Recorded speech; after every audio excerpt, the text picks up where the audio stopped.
our ministry is really wanting to see churches thriving and vibrant. The way that we often describe it, and you use the same vernacular, Jeremiah, is that we want churches to become teaching hospitals. I'm kind of glad that I didn't know all that was required or all that would go into starting a brand new nonprofit.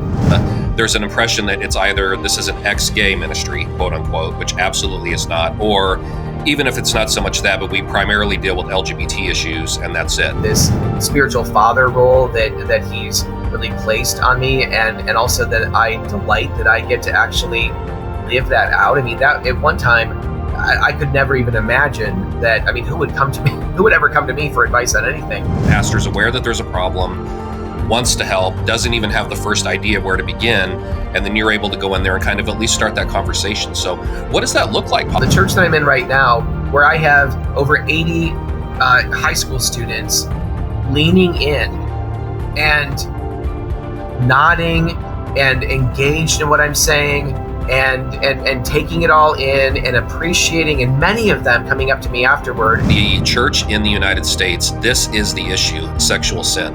It's not anything from without. It's kind of like an implosion from within in a lot of quarters if we were to allow this to continue. Yes, the situation with the American church is dire, and yes, sexual sin is really bad right now. But Jesus is not just, okay, well, they're lukewarm and they're sinful, so I'm just going to leave them alone. No, the Lord is really moving in a lot of ways here in the United States.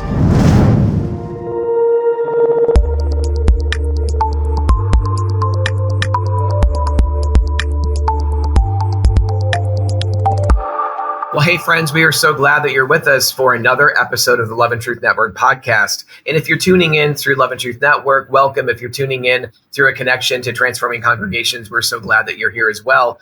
Well, we have some interesting things to unpack for you. It's been a really busy summer. Those that have been following our ministry updates and staying connected with us know that Melissa and the boys and I have been traveling both on the West Coast for a couple of weeks, and then now on the East Coast pretty much for all summer, and have about 6 or 7 weeks or so of ministry equipping opportunities here across Maryland and Pennsylvania and New Jersey and New York and Connecticut, and multiple places in upstate New York, since that's where Melissa and I moved from when we moved to Phoenix, Arizona back in 2016. And I was on staff there at a church, you'll remember, for about 12 years or so. So there's lots of connections there. There's family there. It's been fun to connect with some family, even in the midst of all of this ministry.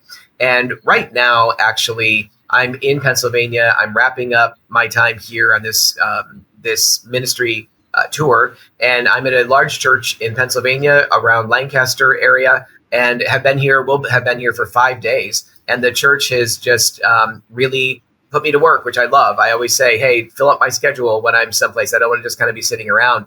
And it's been so great to meet so many people here at that church, and both in the youth ministry and speaking to high schoolers. And what a great bunch of 80 or so kids just leaning in and asking great questions. And the church is doing an amazing job really discipling these young people, and then young adults last night. And there'll be a number of other groups that I'll be meeting with, and then doing a summit on Saturday and preaching on Sunday. So it has been a really full time, and we'll unpack a little bit of that with you later on in this podcast episode. But I just wanted to connect and have Jeremiah and I kind of come together, and he's been doing some podcasts as well and doing a great job at that and interviewing. And I thought, let's just talk about what's going on with Love and Truth Network and Transforming Congregations. There's a lot that is kind of shifting in a really good way. We're excited about it, and we wanted to let you know about it. And I thought it'd be a great idea for Jeremiah to kind of share with you together. So Jeremiah, I know usually at this point I'm kind of greeting a guest, which I don't need to do here. You're my assistant operations manager here for Love and Truth Network. But glad that you're joining us, and I'm not just doing some monologue. How are things going for you? No, they're going very well. First off, good morning. I haven't got to see you in person for a couple of months now, so it's a treat to be able to get to see you on here. But no, I'm just excited to be able to share with the audience today. I mean, because it's been, especially this last year, those last 3 months especially, it's been kind of a whirlwind in a good way, not in an overwhelming way, but a lot of things that have been going on. And not just one or two. I mean, you've had so many irons in the fire and been able to do a lot of them. So I think it's an exciting time to check in with our folks. Well, So and I thanks just for want to say too that none of the work that I'm doing or little of the work that I get to do would even be possible without you in the role that you're in. But then also we've added our friend Kyle, who does phenomenal work for us as on the film side and the creative side and graphics and all of that. So grateful for that dear brother. And then also Rebecca is doing, work for us in terms of helping to get us on podcasts and radio programs to promote my book, but not just my book, but also this podcast, as well as the ministry work that Love and Truth Network is doing. We have a publicist that came on board with us on a contract basis for a few months to help promote the book and our ministry as well. And so there's been tons of interviews and lots of opportunities to be on podcasts and just share what God has done. And of course, the most recent podcast that came out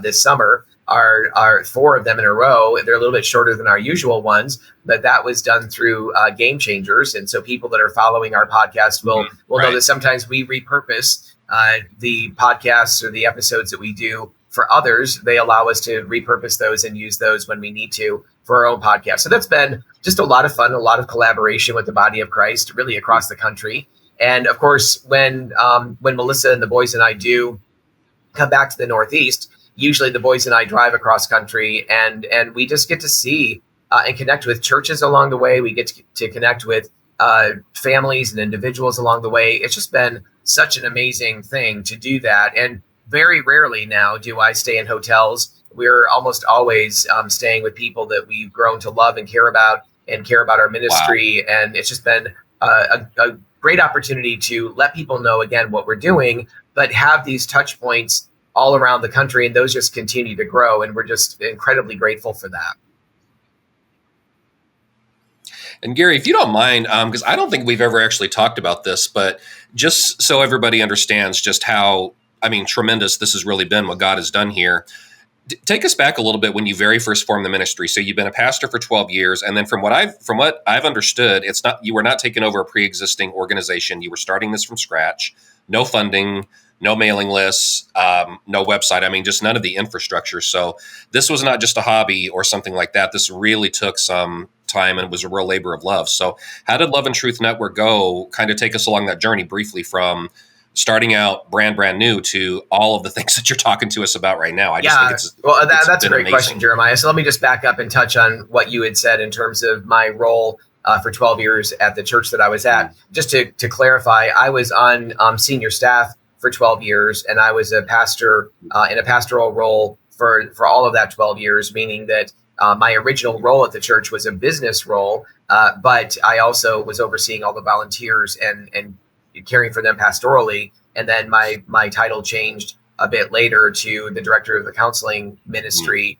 and that included support groups and recovery programs. And then I became the pastor of soul care ministry. So I was there for 12 years. I was definitely in a pastoral role for 12 years. But certainly my title as pastor was something that came a bit later in my time there. But yeah, you're right. In 2013, we began feeling like the Lord was kind of kicking me out of my comfortable nest at the church, which I wasn't happy about at the time at all. It felt, oftentimes when God is moving or leading, sometimes it's a very uncomfortable thing. And sometimes he has to make it uncomfortable for us to recognize, oh, wait a minute, I think God may be doing something, or there's a change coming.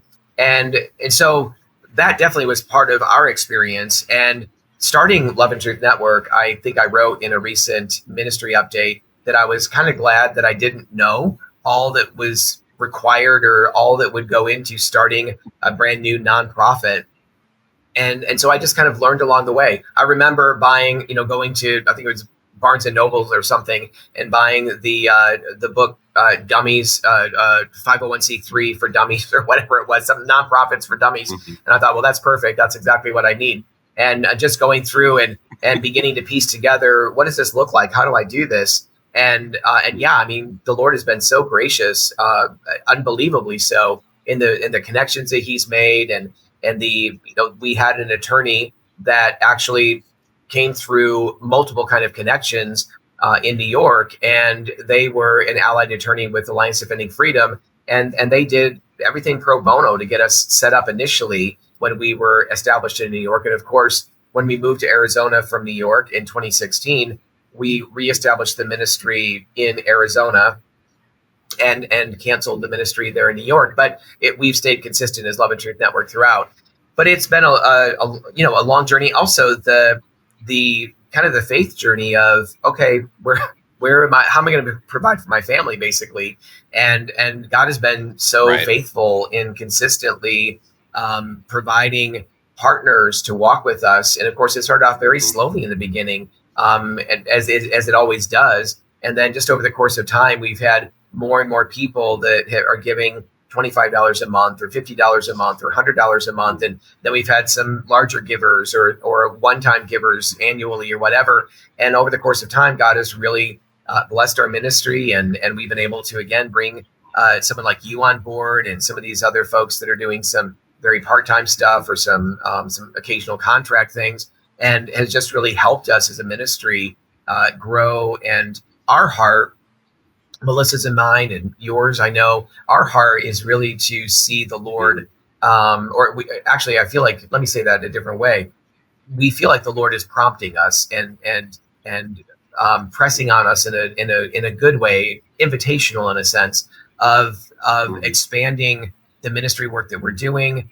We're already doing national work, but we feel like the imprint of Love and Truth Network, the influence of Love and Truth Network, needs to have more hands on deck to be able to have a bigger impact on the culture of the United States, for sure. And of course, with our website, our podcast, and I've done a little bit of travel to some other countries, a couple of places, but we would love to see more work kind of happen globally. But what we're most concerned about is what's going on here in the States with regard to the church not effectively addressing LGBTQ issues, but even more importantly to us, all the heterosexual sexual brokenness that is pretty rampant and pretty hidden within the context of the church, in the way that it's just devouring individual lives, it's devouring families, it's setting children up for a lot of heartache and heartbreak and confusion. Mm-hmm. And we believe the church is the one institution,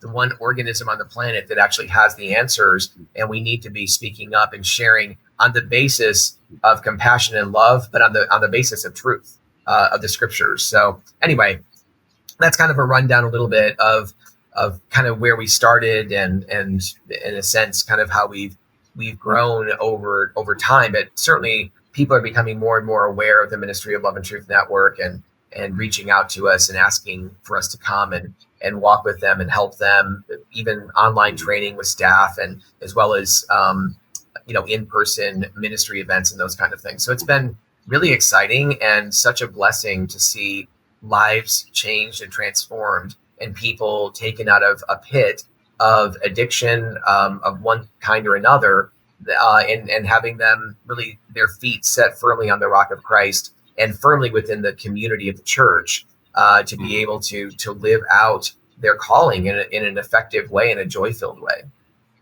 Right. There's so much there that you mentioned. Just two things briefly I would like to ask you about, if you don't mind. The first one would be, and it's not true, but there is, for people that are only vaguely aware of Love and Truth Network, Garry Ingraham, you and Melissa, there's an impression that it's either this is an ex-gay ministry, quote unquote, which absolutely is not, or even if it's not so much that, but we primarily deal with LGBT issues and that's it. Actually, Garry, so when you go into a church, so how much of this, what you're doing currently, is dealing with LGBT issues versus what have you found in the heterosexual community inside the churches as you've gone in there, just for some of our listeners who may not be aware or assume that's primarily the sandbox that we're in? So let me just address the first part of the question that you were asking in terms of like the label of ex-gay. We really feel like we need to be careful as Christians to only own an identity that is given to us from the scriptures. And so, I've used that term before, and, others have used that term of me or what have you. And I know that it's kind of a simple way of kind of describing that I was once in the LGBT world and now no longer define myself that way or see myself that way. And so I understand it's a simple kind of term to describe that. But we also really believe that it's important that we identify ourselves as image bearers of God, first and foremost, male and female, made in the image of God, Genesis 1:26 and 27. And then secondarily, that I am simply a son of the Most High God. And there's all kinds of other things that I'm involved in. I'm a husband to Melissa. I'm a father to my boys. I run this ministry, Love and Truth Network. There's lots of things that I do, and things that are very, very meaningful to me. Most importantly, my relationship with Jesus, but also right underneath of that, my relationship to Melissa, my relationship as a father to my boys, but also even the calling that God has put on my life, and also the calling that I've seen you live out too, is this. I'm a bit older than you, and this spiritual father role that He's really placed on me, and also that I delight that I get to actually live that out. I mean, that at one time I could never even imagine that. I mean, who would come to me? Who would ever come to me for advice on anything? But really, just the Lord has done that work, and you being an older brother in the best sense of not the elder brother of the prodigal son, but an older brother that really walks alongside of other brothers wrestling and struggling. And you've been a huge asset with the program that we've been running for 20 years, Melissa and I, called Living Waters, and you've been a big part of that team. We have some other amazing leaders helping in all of that. But coming back to your question, so I just want to summarize and say, I think that the ways that we label ourselves and the ways that we label others, or that we just kind of shy away from labels entirely, except for those that are really true of us scripturally. Again, sons and daughters of God, right. Image bearers of God. So that's what I want to focus on mostly. But when it comes to what our ministry is about, you're right. A lot of people assume that because of my background in the LGBT world, Melissa's background in that world a bit too. She had several long-term relationships with guys, and was actually engaged to be married to one of those guys when she eventually broke that off and then got involved with a woman. So she wasn't in that space as long as I was, but it was a powerful experience for her, and definitely really triggered same-sex attraction. And she felt like, oh, this is what I've been looking for my whole life.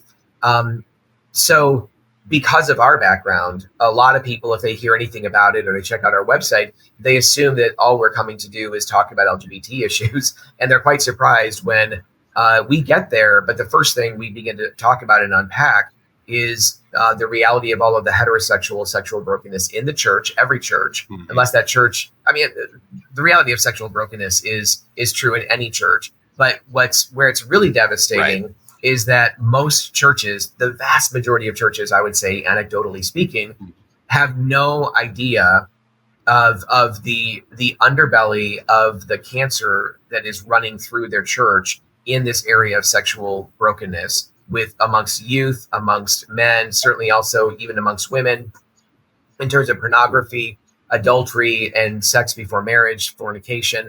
All of that is going on under the surface and hidden within the church. And so the churches that are really effective, we believe, and the churches that we want to both work with, but then also encourage other churches to become, are those churches that are recognizing this is a huge issue. This is robbing the church of vitality. It's one of the reasons the church is so poorly regarded, even in the culture. And it's one of the reasons we are so powerless as a church body, generally speaking.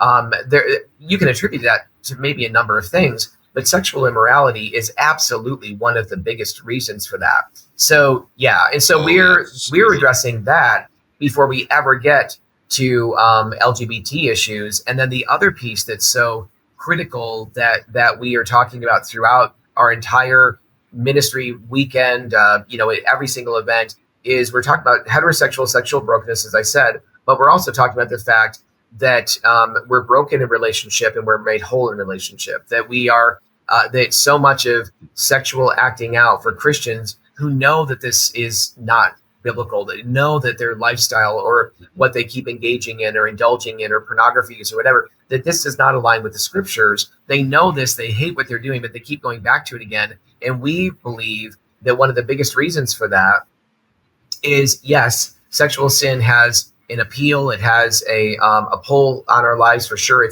We have a sin bent toward that many times. But what makes it really difficult is that our relationships in the church in the U.S.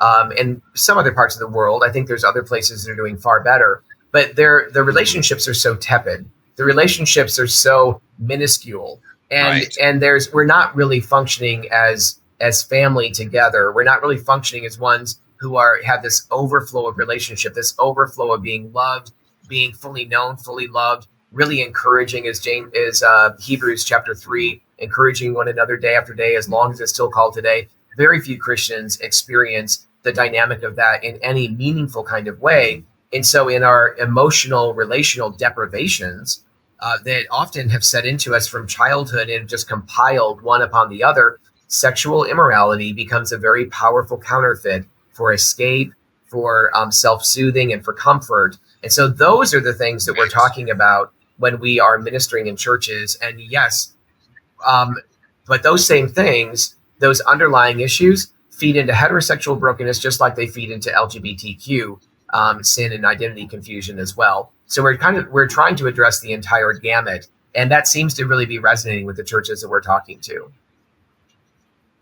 Yeah, I would, because I wanted to ask you about that as well. One of the things that I love about Love and Truth Network specifically, because I mean, there's some ministries out there that do an excellent job in terms of helping individual people dealing with sexual and relational brokenness of whatever variety. That's wonderful. But Love and Truth Network and Transforming Congregations, the main thrust, you do some individual work, but the main thrust of it is actually equipping pastors, church leaders, church leadership teams. That's important just by itself, but also it's not just about sounding the alarm and, okay, well, here's all the problems and here's all the stuff going on inside the churches, and then stopping there. You really come in with solutions, and this is what we at least need to start. These are some things to do. It's not just, we're not going to just sit and point out all the problems and bemoan this, pastors. Let's work together and actually start a culture of change inside your church.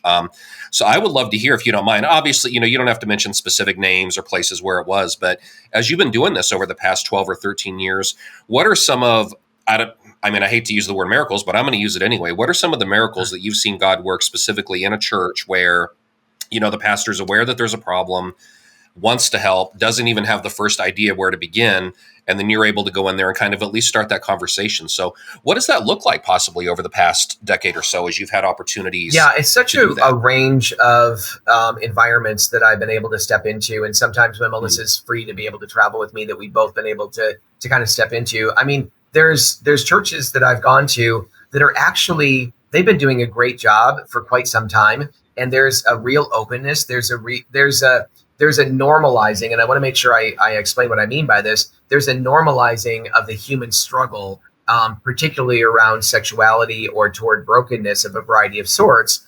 But when I say normalizing, someone might hear that and think, oh, you just want to normalize sin or you want to accommodate sin. That's not true at all. But when we can't even talk about what we're really wrestling with and what we're really going through because of shame or pride or fear, or because there's just kind of an unspoken rule within the church that we all kind of know inherently, we've grown up with or whatever. We just kind of know inherently, we just don't talk about this stuff. No one talks about this stuff. Well, that stifles real healing and real change. And so we do sometimes come to churches that are already doing a great job in that, but that's rare.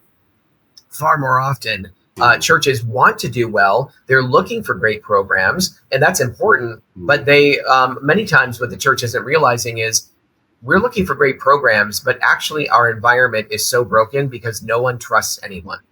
I mean, we trust to a certain level, but we're missing the depth of what we could actually have in the body of Christ by building that trust, by learning how to address the issue of gossip and a lack of confidentiality and the way that God hates that kind of behavior in the church, and focusing on when I say normalizing again, that look, these are issues that men deal with. These are issues that many women deal with when it comes to sexual brokenness. And men and women are both sexual beings. I think there's a way in which women bear, an equal or greater capacity toward emotional connectedness. And some men bear that ability or that longing as well, that's a bit more emotionally connected. Right. But we're all sexual beings, and none of us know how to steward that really well. Like, we know if we've grown up in a church that speaks truth and we've read our Bibles, we know a lot of the things we're not supposed to do, but we don't understand anything about the whys.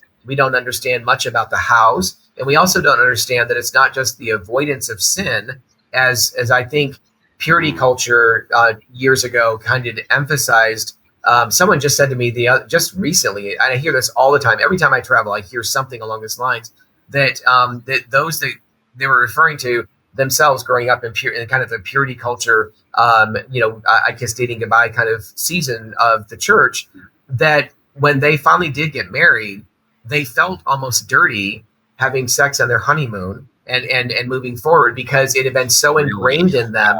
Don't, rather than, you know what, it's not, yes, we do need to abstain, but the way we abstain effectively is to turn towards something.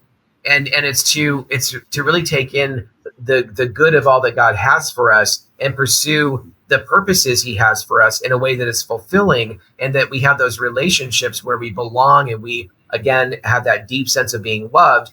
Those things can really fill us up in meaningful ways that help us, not just to have this void in our life, right? Nature abhors a vacuum. And usually the way that most of us have tried to overcome pornography use or other forms of sexual sin is to just stop doing something, but we've not filled in the gap with anything meaningful. So anyway, so you were asking about churches. And so it's kind of the whole gamut of there's churches that I've gone to that have been more Baptist and maybe or United Methodist, but they're Orthodox United Methodist. And the church is kind of full of older folks, and maybe with a few younger ones there as well. And so that's one dynamic. And yet, and I've gone to a number of those churches, but then I've also been in a number of non-denominational churches that have kind of a range of, I would say, life and real dynamic teaching and those kinds of things, kind of a range of that. And then I've been in some churches that tend more toward the Pentecostal side, charismatic side. And so, but this issue of sexuality is an issue in every church. It doesn't matter what the denomination is. It doesn't matter how effectively they're dealing with it. There's always room and opportunity to continue to grow and excel beyond, where we are as a church body. And that actually, I mentioned the United Methodist Church, and I just want to share with our listeners or viewers that there are some really exciting things happening right now. And if you've been following our ministry updates, and the last one that was just released a few days ago, that one of the things that we're working on is I've been the part-time director for a ministry called Transforming Congregations. And I've been doing that alongside of my full-time role as the executive director for Love and Truth Network. And the reason that I even took on being the part-time director for, I'll just call it TC, for Transforming Congregations, is the reason I took that on is because I could run TC identically pretty much to Love and Truth Network, but the focus of it was within the United Methodist Church. And the beauty of TC, one of the beauties, there's lots of things about it that are wonderful, is TC has been around for 35 going on 40 years. And so there's a lot of depth and kind of richness in the several decades of ministry that's happened within TC. And of course, TC has seen all kinds of, those that have been a part of TC have seen all kinds of brokenness within the United Methodist Church. Again, everything from wonderful, solid, biblical, Orthodox churches that are alive and vibrant and really pursuing Jesus and wanting to fulfill the call of Scripture and the Lord's purposes for them, to where their pendulum swings in totally the opposite direction. And you've got pastors that are, involved in same-sex marriages, that are trying to lead their churches, and very pro LGBTQ and pro just kind of license of all kinds of sin. It's sexually permissive in every way. And of course, that opens the door to, usually in those cases also, there's a real devaluing of the Scriptures and kind of treating it like, well, it's kind of a nice book. We'll take the application out of it. But certainly the people that wrote it weren't just, we all know that the men that wrote the Scriptures were men that were, sinful and had their own issues, but yet they were inspired by the Holy Spirit to write the Scriptures. And usually, though, in these churches that have a watered down gospel, have a confusion or a revisionist history, let's say, around LGBTQ from the Bible, they don't even believe that Jesus is the only way to the Father, So there's many things that have broken apart within the United Methodist Church. And as you rightly said in one of the the updates that you gave, or a statement that you wrote that I'd read recently. One of the reasons that this is such a big deal, of course it would be anyway, but one of the reasons is because the United Methodist Church is the second largest denomination, was the second largest denomination under the Southern Baptist churches or conventions. So, so what's happened is 2 years ago, finally, this battle over human sexuality and many other things has been going on for 40 years within the UMC. And finally, the Global Methodist Church was formed by Orthodox United Methodist, pastors and leaders. And so now many United Methodist churches have left in droves from the UMC to join the GMC, because they want to be about the business of discipleship and evangelizing across the world globally. And they don't want to any longer just be impinged and held down by all of these issues around human sexuality and all the other stuff that goes along with that. So the cool thing about all of that, I just wanted to give a little bit of history there, is that the organization that has been overseeing TC, Transforming Congregations, all this time, has been Good News, or they've been overseeing TC for the last, 12, 13 years or something. And prior to that, TC had been its own 501c3. But what's happened now is that Good News is winding down, because they were a very powerful and important renewal ministry within the United Methodist Church. Mm-hmm. And they've been a part, along with many other renewal ministries, in really nurturing the Orthodox Church to this point of being able to form the Global Methodist Church. And so a lot of what they sought to do has been fulfilled in what's happened with the GMC now. Mm-hmm. And so they're winding down, but TC is not winding down. TC is winding up, if anything. Mm-hmm. And so I'm delighted that the two, our ministry board for Love and Truth Network, as well as the Good News board, has agreed to have TC move from Good News to be under Love and Truth Network. And so that's really exciting. I love the fact that we have all of those decades of knowledge and history with TC coming and being a genuine part of Love and Truth Network. And we want to keep, if we can, right. I mean, not just if we can, our intention and what we're doing right now is setting up an area within Love and Truth Network where people who have been giving to Good News, people who have been giving to United Methodist causes, those who have a real heart for seeing ministry happen, not only in the UMC, not only in the GMC, but also in many other Wesleyan Methodist denominations, the Nazarene Church, for example, Free Methodist Church. There's all kinds of denominations that could really benefit from what TC has been sharing and preaching and teaching all of these decades. Mm. And so TC is going to focus more within the Wesleyan and Methodist denominations, certainly emphasizing the UMC and GMC. But Love and Truth Network will continue to do its work in all the other, non-denominational and other denominations outside of those Methodist and Wesleyan denominations and churches. So we're really excited about that and hopeful that partners that have been alongside of Good News, and Good News has been really vocal about encouraging their donors to shift their giving to Transforming Congregations. We're so grateful for them for doing that as well. But we'd like to see that ministry really bolstered and strengthened to become a real voice and a real influence in this new Global Methodist Church, but also in these other, longstanding Methodist and Wesleyan denominations. And I know that's a lot of information I just kind of dumped out there, but I just want our folks that follow Love and Truth Network, and certainly those who have been with us at TC, or those who, maybe have not known much about TC, but have been with Good News and some of these other renewal groups, to know just what we're doing with TC and the vision we have for actually growing it and strengthening it to be that really an instrument in God's hands for speaking truth, but doing it in a way that's really loving and gracious and inviting. So, Garry, yeah, I agree that that's a lot of information, but it's important because I've actually been wanting to ask you this specific question for a long time. With all the conversations we've had, we've never really talked about this, but I think this is as good a time as any. And I mentioned this on a podcast I did a couple of weeks ago. My personal conviction, and this is just me, and that's why I'm saying I would love to hear your thoughts on this.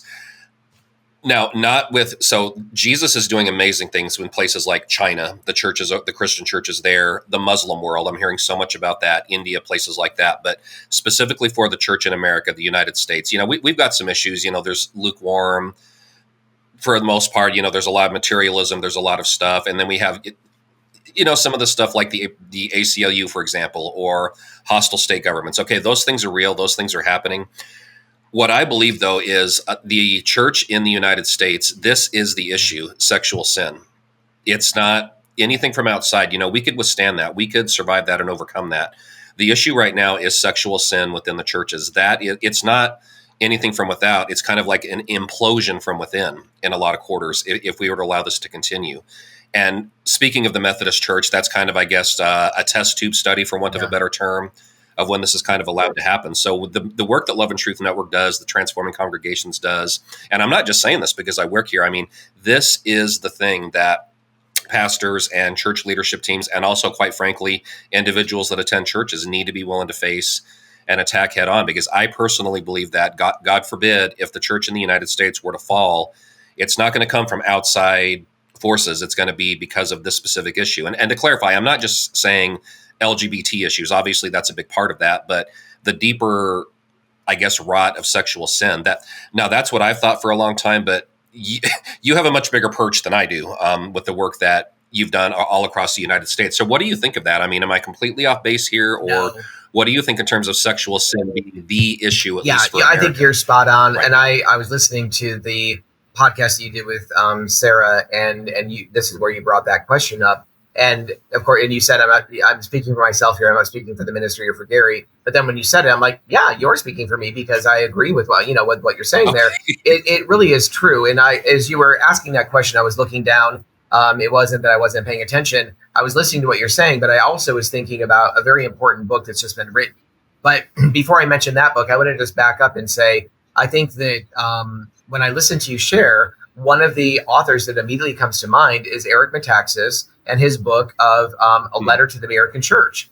And he really nails this when it comes to how the church has become lukewarm.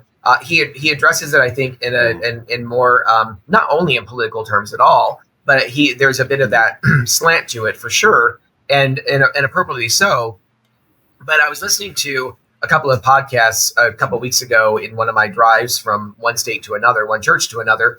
And I realized I came across a podcast that had Megan Basham on the podcast. I listened to her now 2 different times talking about her brand new book that just came out. And a number of pastors are kind of lighting their hair on fire over frustration about the book. But the name of her book is called Shepherds for Sale. And the subtitle of it is how evangelical leaders traded the truth for a leftist agenda.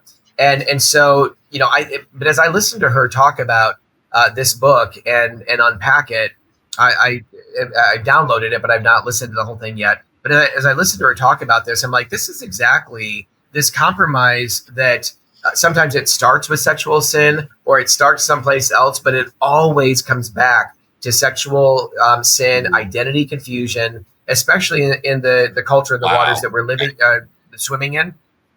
And so those are 2 important books that I would encourage our listeners or viewers to get and read if they haven't done that already. And just to recognize how the churches, and I was just talking with the pastor about this last night, the churches that I see as I travel the country and speak and teach, or Melissa and I do, are the churches that are really vibrant. Like, for example, the church that I'm in right now, where I have over 80 high school students leaning in and nodding and engaged in what I'm saying, and taking it all in and appreciating, and many of them coming up to me afterward, not caring who's looking at them, coming up to me afterward and just saying, I really appreciate you sharing about this, because we don't hear enough about this in church. I mean, we're talking about 16, 17, 18-year-olds and youth leaders sharing all of this. Now, I've been in other settings in church where you have a dozen, high school students, and the topics we talk about are difficult, and for high school students or students to really process and all that. I know it's not in a sense of fun conversation, but my point in what I'm saying here is the church that I've been speaking at, where I had that kind of engagement, and we've had that before, but those churches are doing incredible work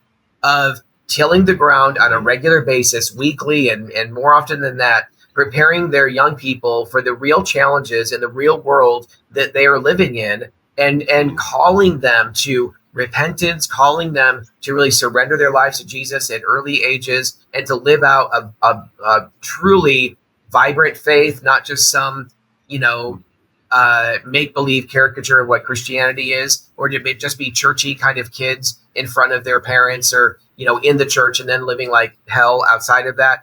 So I'm just impressed by your question, to just highlight the churches that are actually doing good work are really preparing their folks for these hard conversations, and they're engaging in these conversations already. But then they'll bring someone like me and Melissa or you, or bring us in to share our stories and to really speak from the scriptures around these issues. And people, even young people, are drinking it in and understanding the life-giving truth that that God's word provides, and is just as relevant today as it has ever been.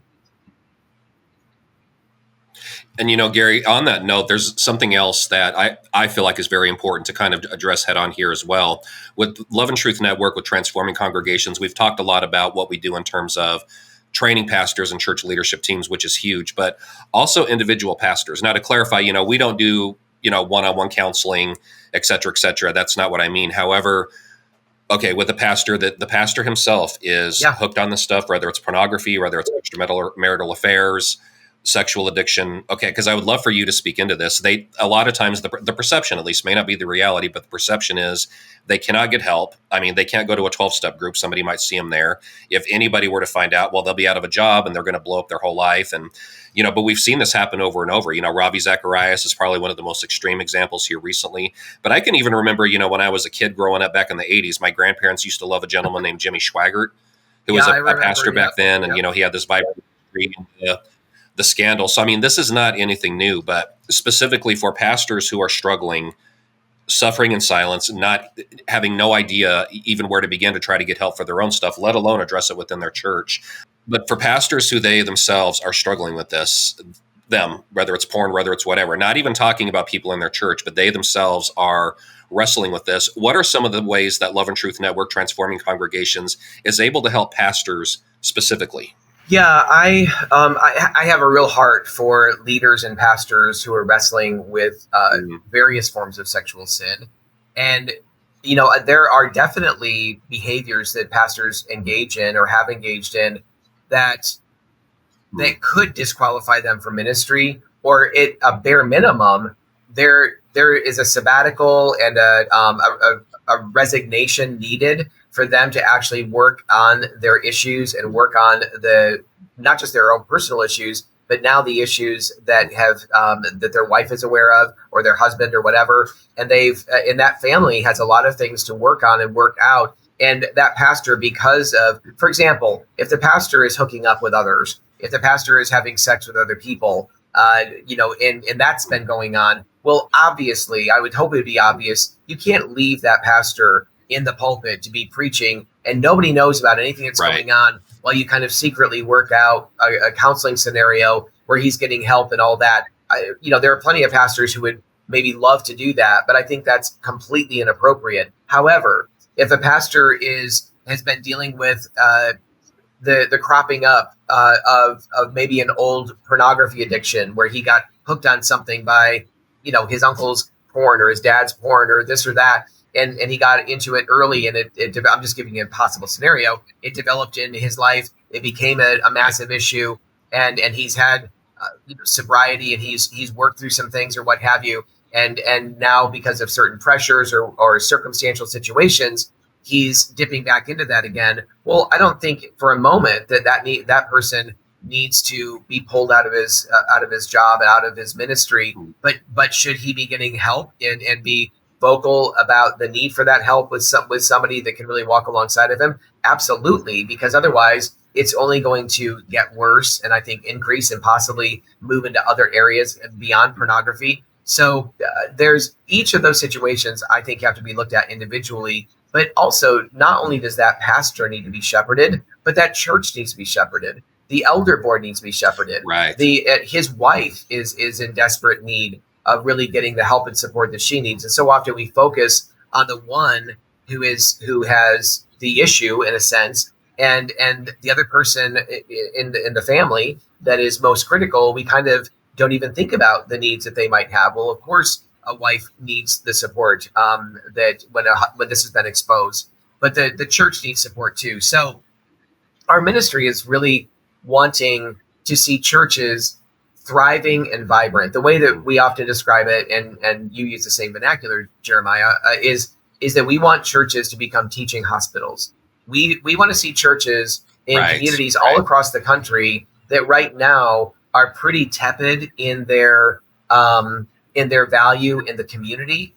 We want to see these churches become frontline ministries, frontline in the culture, not in an aggressive, nasty kind of way, but rather, you know what? Yeah, there's a war going on all around us, but we're the MASH unit. We're the ones that are going to be the first responders to help people who are getting blown apart by all kinds of sexual sin and identity confusion and all this stuff. We're going to be the frontline folks that are going to be helping, and we've been equipped enough. We don't have PhDs in human sexuality. We don't know of every possible scenario that's going to come our way, but we have been ministered to ourselves by the grace and power of Jesus, and we've been ministered to by community within the church. We've learned to trust. We've learned to open up. We've learned the value of that, and we have been trained up enough that we can turn and give that back to others in need. And we believe that the church in this generation, the churches that are going to be the most relevant are going to be those kinds of churches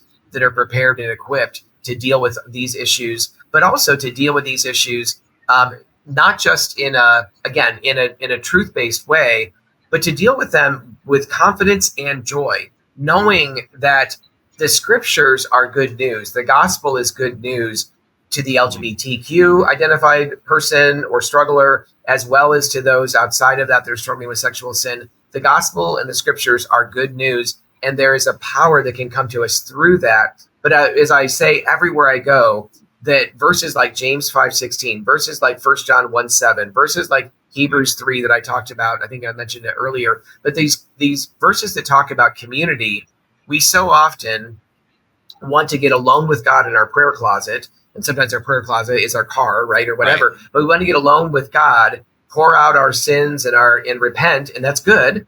But we don't want community anywhere near any of that. And we don't want anyone anywhere near any of that. And the problem when we do that is we cut ourselves off from a means of grace that these scriptures I mentioned just a moment ago, these scriptures really highlight for us. So it's as if God uses community to be a conduit of his grace to pour into their lives. But when we will not let that conduit anywhere near us and anywhere near the truth of our brokenness, we cannot receive that grace from God that he so longs to give us. And so that's a bottom line, message as well. So whether it's a church that wants to be more equipped, or if it's pastors and leaders within the church that they themselves are struggling with these issues, we want to be a resource for those churches regardless. Oh, absolutely. And one of the encouraging things, and I'd love to get your perspective on this as well, is, okay, yes, the situation with the American church is dire, and yes, sexual sin is really bad right now. But Jesus is not just, okay, well, they're lukewarm and they're sinful, so I'm just going to leave them alone. No, the Lord is really moving in a lot of ways here in the United States currently with a lot. But what's interesting to me, Gary, is it seems like a lot of it's in quarters you wouldn't expect. It's, okay, ex-LGBT people, for an example. It's people that are ex-convicts that spent, many decades in prison but are on fire for the Lord now. It's younger people. We keep hearing, Gen Z, 29% identify as LGBTQ, and they're the most liberal. But actually, no, there's a lot of young people that are on fire for the Lord. My point is, the Lord is moving, but in a lot of ways, it's not just within churches. It's not just within, whatever. It's a lot of in places that you wouldn't expect. But with that said, the church, the American churches, those that have been around for, a couple of centuries now, there is still hope. And there is still not only hope, but I think we have an obligation to deal with our stuff, to be those healing hospitals. And I think the Lord is still moving in that direction. So that's what I see kind of from my perch, but I would love for you to comment on that as well. It's not all gloom and doom. The Lord is not done with this church here. Yeah, in America, I'm so glad that you're saying that, Jeremiah, because so often, because of all that's going on around us politically and all that's going on around with regard to identity issues, and we see, governments like the UK cracking down on people Right. that are, reposting something on Twitter that they agree with, but the government doesn't. And now, there's threats coming from all directions, even threats of imprisonment and fines and all kinds of things. And of course, there's plenty of people that would love to see those same kind of treatments handed out here in the U.S. too. And so there's a lot of reason as we look around, it's like, oh, holy cow, what's going on? But what you said is absolutely true. The reality is that the gates of hell cannot prevail against the church, the true church. And we're huge proponents that believe that, like in establishing Love and Truth Network, or even the work of transforming congregations, we absolutely do not want to be a ministry that's kind of running parallel to the church and saying, the church stinks, it's not doing what it's supposed to do, it's compromised, it's hypocritical, it's this or it's that. But so come on over here and we'll minister to you. No, we want to be a part of the solution because we believe biblically that the church is God's plan A for the world. Now, the church can look different. It might be house churches. It may be Bible study groups that form. It may be, a church building where a lot of things are happening in, but that church, that the body of believers becomes really vibrant in their ministry amongst themselves, and that spills out into the community all around them in meaningful ways and practical ways that don't just minister the plan of salvation or evangelize, but they do that through the context of meeting real needs, like James talks about, giving people the clothing they need, the food they need, and really ministering in that way too. So, yeah, I mean, we're all about the church and love the church, but we do know that there's a lot of brokenness that needs to be made whole. And I know that I've been a part of the brokenness of the church. I've been part of the hypocrisy of the church in the past. I've been a part of the compromise and the double living and all of that. And so I've been a part of all that junk, but now we really want to be a part of the solution and a part of blessing and walking alongside the church to see the church really thrive in its calling that Jesus left us when he ascended, of going and making disciples of all nations, right? So, but you're absolutely right. There is a huge hope and a joy in doing what we get to do. Only God could have turned my life around. Apart from him, and I know a lot of people say this, and I think you agree. I mean, I should have been dead a long time ago. And I would have been, there's no doubt in my mind that if I had stayed on the trajectory that I was on in my late teens and in my early 20s, if I'd stayed on that trajectory, I would be dead. There's no doubt in my mind about that. But God came and intervened, and he intervened through his body that wasn't just Christian in name or Christian in function, but was really embracing a vibrancy and was really struggling to be known in those difficult places. And it was that place in its genuineness, not its perfection, but in its genuineness, where I found such healing and such recovery, really. So there's a lot of joy. There's a lot of hope that, and if it wasn't for that, I don't even know that we'd be able to do what we're doing, but there's a lot of hope, and we want people to experience the same kind of, it's going to look different for them, in the way that it's worked out, but this ability to really enter into the fullness of what they were made for from a divine perspective. I love what, I think it was Henry Blackaby wrote in his book years and years ago now, the workbook of Experiencing God. Find out where God is working and join him there. I mean, we want people to be alert to where God is working and to not be so laden down with sin and secret sin struggles and addiction and all this stuff that they are only engaged at a very peripheral level, or not engaged fully at a heart level, like being all in. Right. We want to see people be all in, because that's where the Holy Spirit really moves in powerful ways in the lives of others. And let me just back up real quickly here as we're coming to an end to our time. And I just want to mention again that Transforming Congregations is moving out from under Good News, and Good News has been supplying the funds for Transforming Congregations. Some people over many years have been giving support directly to transforming congregations through Good News. But wherever the shortfall has been, Good News has made up that shortfall. So TC could continue to do its work in this arena of LGBTQ and restoring sexual wholeness and things like that, and training and equipping within the church.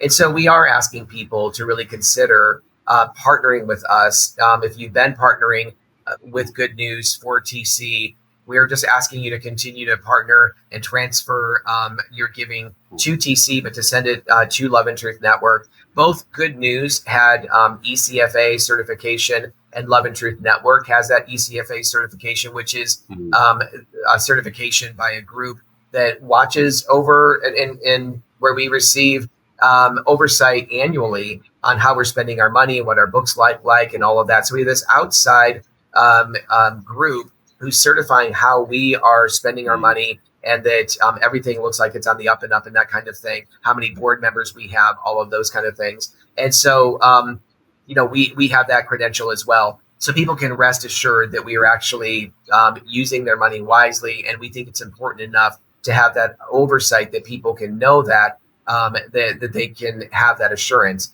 And then for those that have been giving to Good News, but not to TC, we would just encourage them to consider giving to TC through Love and Truth Network. And the way that you can give is, obviously you can send a check. You can get on our website at transformingcongregations.org, and you can either click on the donate button and go, and I'm saying all this for those that listen or not watching, but you can go to that donate button there, and you can fill out some information, give a one-time gift, give recurring gifts if you want to do that online. You can also see the address of where to mail checks if you're more comfortable with that.